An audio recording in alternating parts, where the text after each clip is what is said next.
All right, everybody, welcome back. It is episode 3 of the Brayden Yeeter top 50 games of my sports video games collection that I've been working on for about 12 years now. Today is the third episode, and we will be going over games ranked number 30 all the way up to number 16. I don't want to do a long drawn-out intro for this because I imagine I'll be talking more than I usually do because as we go on, I know more and more about the games. So I'm just going to jump into it here. At number 30 on the all-time list, we have, for the PS2, Arena Football. Now, not only is this game criminally underrated, I think that this sport as a whole is just unbelievably underrated. Arena football is the NFL if it was on drugs. The field is only 50 yards long. It's indoors. Obviously, it's arena football. It is just incredible. And they only made, I think it was 2 arena football games. This one and then Arena Football Road to Glory. I have both. This game is very good. This game is a very, very good rep for the Arena Football League. The AFL, man. They had the license for this game. You could unlock stuff in this game. This game was deep. This game was in depth. It was a great representation of the AFL, and they still do arena football in real life. I wouldn't hate if they put out another arena football game because they did good with this one, and I feel like that sport deserves another video game. At number 29 on the list, MLB The Show 21. Now, I have the PS4 version here, because it's the only version of this game I have on physical copy to show off in the video. But when I say MLB The Show 21, I am talking the Xbox One version. Because that game for a long time was the only MLB The Show I had. I was gifted MLB The Show 22. I never played 23, I don't think. And I played a little bit of 24, but not that much of it. MLB The Show 21 is by far my most played baseball video game of all time. I have so many memories with this game. This isn't one that I'd say is objectively great, because I don't think it is, but I do think that this game, it's fun. It's a fun time. I have plenty of memories with it, circa 2020, 2021. It was around that era where everyone was still kind of stuck indoors. I was still in school, so I just get home and just play video games all day, and this was one of them. I was routining this game a lot. I played a lot of MLB The Show 21 in my off time around that time. And that's why it is at number 29 on the list. At number 28 on the list, ESPN NHL 2K5. We got Marty St. Louis cover of this game. And that is a great cover rep for a game series that gets overlooked as much as the NHL 2K series. We talked about NHL 2K10 earlier in the list, but I believe this game to be as good, if not better. NHL 2K5 is super, super in-depth. The amount of shit in this game is absolutely unreal. Like, all the 2K games, all the 2K5 games had this huge list here of just stuff. The Dream Team Challenge is an all-timer. The franchise mode in this game is incredible. Like, they have right to gloat this stuff because all this stuff was good. They still had the ESPN license, so they were rocking that presentation. The party mode is great. You could play air hockey in this game, man. You don't need to play air hockey in this game, but that's why these games were great, is because you can just do that. You can just go into the skybox in this game and play air hockey. When you're tired of playing actual hockey, just go play air hockey. You know, there's so much stuff to do in a game like this, and that appeals to me. That appeals to what I think a sports video game should be. In-depth. Even if the stuff that's in-depth isn't the coolest shit ever. Why is air hockey in this game? I don't know, but it's fucking fun. It makes NHL 2K5 a great experience, and no one fucking likes this game. As you can tell by God, $1.37. It's incredible. It's an underrated classic, as was all of the NHL 2K games. Speaking of underrated classics, this game is not a classic. At number 27, Mario and Sonic at the Rio 2016 Olympic Games. Now, if you asked plenty of people, they would say this is the worst entry in the Mario and Sonic series. And honestly, I probably agree. But the reason I have this game as high as I do is because of my personal attachment to it. This is my most played version of the Mario and Sonic series, and it's not close. It has my favorite event in the history of the series in this game. Right there. Rugby Sevens. I might have 100 days on the Rugby Sevens mode in this game. This game isn't great, but it has a huge attachment to me. I like this game at its core. Obviously, it's not as good as the rest of the Mario and Sonic series. Maybe there's a debate with Tokyo 2020 because that game wasn't great, but this one is not looked at fondly. But I like it because of the attachment I have to it, and that's why it's at 27 and not much higher than that. At number 26, this is the end of the first half of the list. You guys have made it all the way through the first half of the list. Number 26, WWE 2K19. Again, the GameStop sticker is kind of fucking me over here, but this is 2K19. This game is, for my money, the greatest WWE 2K game of all time. The gameplay in this game is absolutely incredible. Everything about this game is nuts. When I want to boot up an old WWE 2K, I boot up this one because this one has the most in-depth gameplay, the best, just everything about it's incredible. From when you first open this game to when you 100% it, everything about the game is just great. I love WWE 2K19 for its gameplay purposes and for every other thing in the game. I think it's incredible. And that is why it's at number 26. Now, we've officially crossed the halfway point on the list. And we kick off the second half of the list at number 25 with Mario Kart Wii. Now, plenty of people would say that this is the best Mario Kart of all time. And I don't agree with that. I think that this game does a lot of stuff right. I love the tracks in this game. I love everything to introduce to the series. The tracks that they brought in to Mario Kart on this game specifically are incredible. This game does a lot of stuff right. It was the first game, I believe, to have 12 placements in the races. And this game is so over the top with the items and everything. It's a fun time. The problem lies here. The reason that this game isn't as high as people should say it should be, for me, my favorite part about Mario Kart is the items. That's what makes Mario Kart Mario Kart.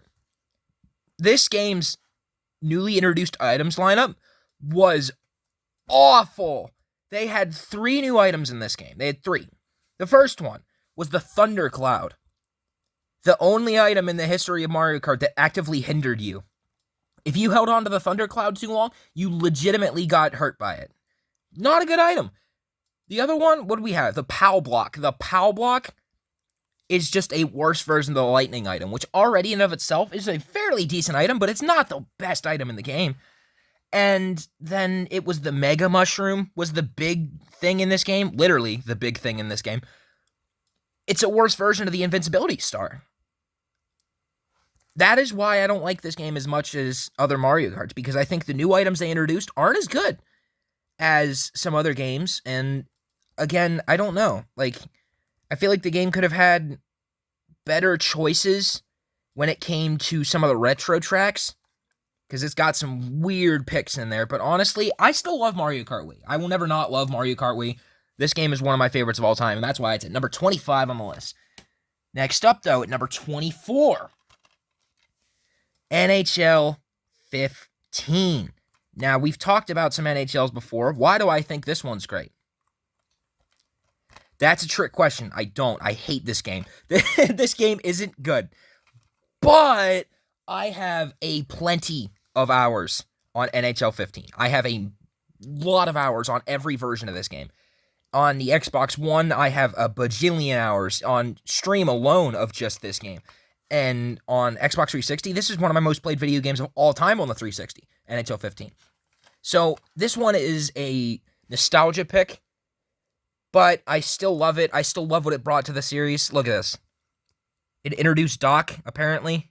I don't even remember that being real, but listen, if that's real, that's something, you know? That in of itself should put this game at number 1. Let's be honest. No, I'm memeing. That's not real. All right. That's at number 24. At number 23, right back to the Mario Kart sense, Mario Kart 8 Deluxe. Now, this game is my pick for the best Mario Kart of all time. And there are reasons for that. This game, Mario Kart 8, was a fine release. It was a fine entry into the Mario Kart series. This game fixed every problem that Mario Kart 8 had. This is the closest any Mario Kart has been to being perfect ever. The battle mode in this game, incredibly upgraded as compared to Mario Kart 8. The character roster in this game, absolutely nuts. There's so many characters to pick from in this game. The tracks, there are 96 courses in this game if you buy the DLC. No other Mario Kart had more than 48 if with DLC. This game has more content in it than, like, I'd say the first couple Mario Karts combined. The new items in this one, the feather isn't great. That's a battle exclusive item, so whatever. They introduced, the double items. They brought that back from Double Dash. Double Dash, another great game. If I had Double Dash, it'd be on this list, just for the record. This one is this is my favorite Mario Kart of all time. Best character roster, best track picks, best everything. The items are great. You don't feel like there's any filler in this game. This game is great. I love Mario Kart 8 Deluxe, and that's why it is at number 23. Moving on to number 22 on the list. Back to the 360. NCAA Football 14. Now, this game released in 2013, and they didn't make another college football game until 2025. For 12 years, this was the last college football game that came out. It took a miracle for them to even get a new one going. But this game, just like the NCAA basketball series, they ended their series on a huge high note. This game is absolutely incredible. The Dynasty mode is great. Everything about this game is super in-depth. It's super good. I do miss the lack of FCS teams is a shame. They need to bring that back to the modern-day college football series, I do believe. But they had Ultimate Team in this game, which I know isn't a great flex. Most people don't like that, but that was here. Dynasty is great. Everything is good in this game, man. All NCAA football games are great. This one is my pick for the greatest of all time. Purely, like, recollection, like, legacy-wise. I don't know if legacy is the right word, because there are games that have bigger legacies in this series. But legacy-wise, most people know about how good this game is. And if you don't, I recommend this game heavily. This is a very good entry into a very, very good series. At number 21 on this list, this one's gonna pop some heads here. American Ninja Warrior Challenge. Now, see, this game is at number 21. If you've seen me play this game on stream, if you've seen this game at all, you know one thing about this game.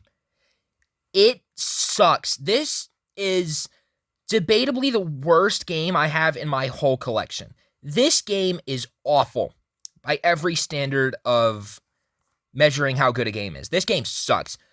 But this game is about as good of a representation of what you could do with my favorite TV show of all time. American Ninja Warrior was something that I loved from 2013 until now. It's been 13 years. I still love that show. I love everything about this show, and this was right when the show started to fall off when this game released. March 2019 was when this game came out. I bought this game launch day. This is, I'm pretty sure, the only game in my whole collection that I bought on launch day. I went to Walmart the day this released, and I picked up a copy of this game. And I got home and was disappointed. But this game, I have plenty of hours on, so it would be an awful omission to take off this list. Do I recommend this game? No.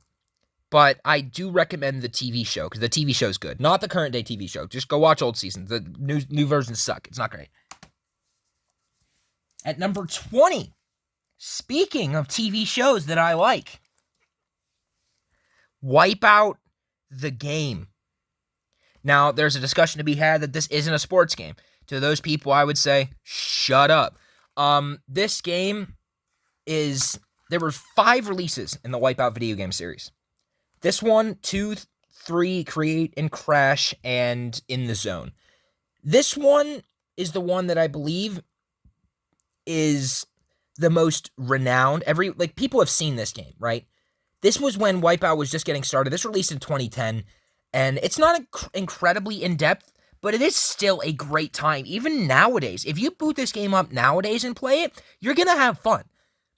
And this game, I don't even know what to say about it. It's not very repetitive, even though it's the same thing every time, because every run is different on this game. Every time you play this game, you're going to have something different happen that you've never had happen before. And I can vouch for that because I have a lot of time on this game. On both versions of it, the Wii and DS version. I have plenty of time on this game, and it's always fun. It's never like, you don't have to persuade me to boot this game up. Never. You never have to tell me to boot this game up because I love that game. That's why it's in the top 20. At number 19 on this list, NHL 14. Now, plenty of people would say that this is the greatest NHL of all time. And I'm one of them. I think that this game was the peak of the EA NHL series. NHL 94 Anniversary Mode. Live the life.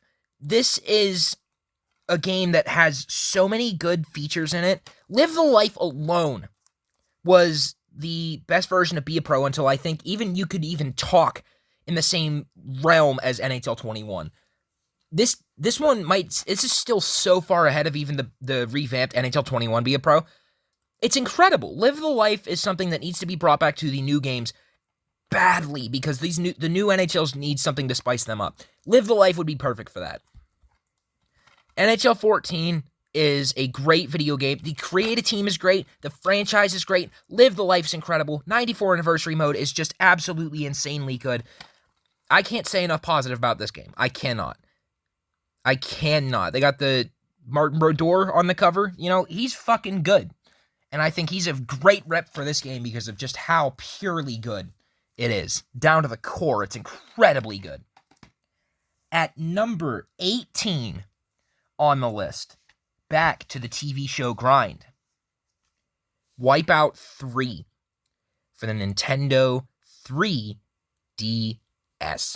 Now, a game that, again, is not incredibly good. I think that this game is a little bit worse than Wipeout the game, but I have it higher for one reason, and one reason specifically. The course selection on this game is absolutely incredible. There are themed courses on this game. On the first version, Wipeout the game, they only had generic courses from obstacles from the TV show. On this one, they made custom themed courses. And those themed courses are absolutely phenomenal.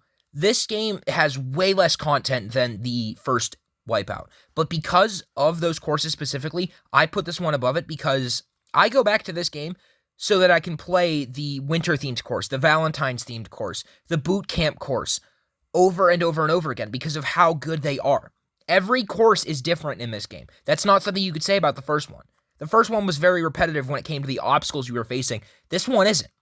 This one is not. It's different every single time because of the different themes of the courses. And I love this game because of that. And that's why it is at number 18. At number 17.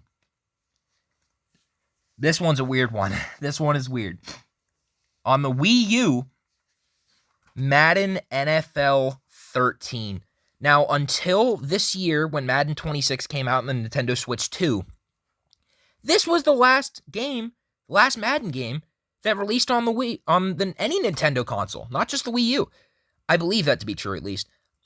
And is this game good? No, this game is awful. But this game is my most played Wii U game of all time, and it is not close.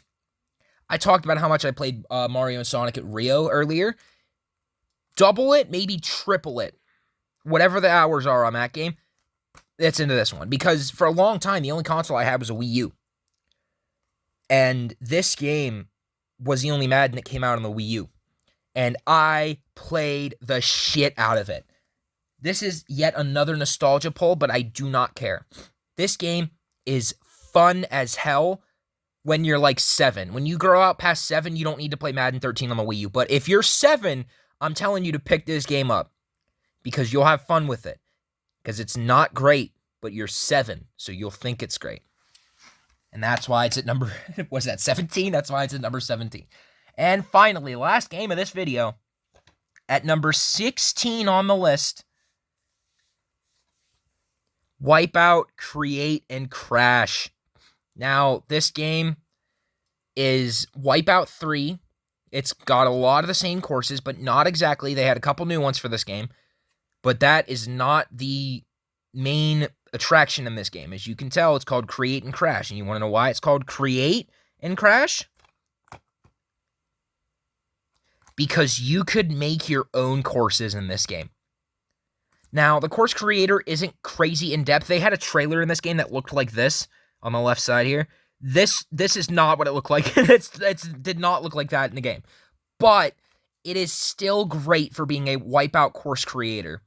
It is still an all-timer entry in the Wipeout series, and that doesn't say a lot, I guess, but it is still an incredibly fun game. And when I talk about the replayability of other Wipeout games, this one has the most, because if you get tired of playing specific courses, guess what? You can go make your fucking own. It's the same reason people love Mario Maker so much, because you could just make whatever. In this game, you can just make whatever. And that's why this game is good. This game is higher than the other two Wipeout games on this list because of the course creator.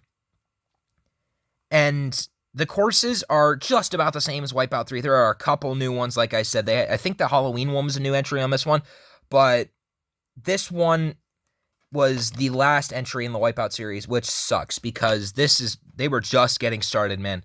They were just getting started. It's a damn shame to see them get cut off like that.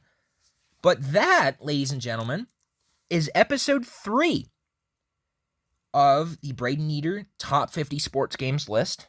If you enjoyed the video, hit the like button, subscribe to the channel, turn on that bell for the notifications. Join the Discord server, follow the Twitch account. They'll both be linked down in the description below. And I cannot wait to see you guys again tomorrow night for the top 15 games in the Brayden Yeeter collection. Thank you for watching the video today, and I hope to see you again tomorrow night for the final episode of this series. It's going to be a good one, I'm telling you. Tomorrow is going to be a fun episode, and I hope that I can see you there. Goodbye, everybody, and peace out.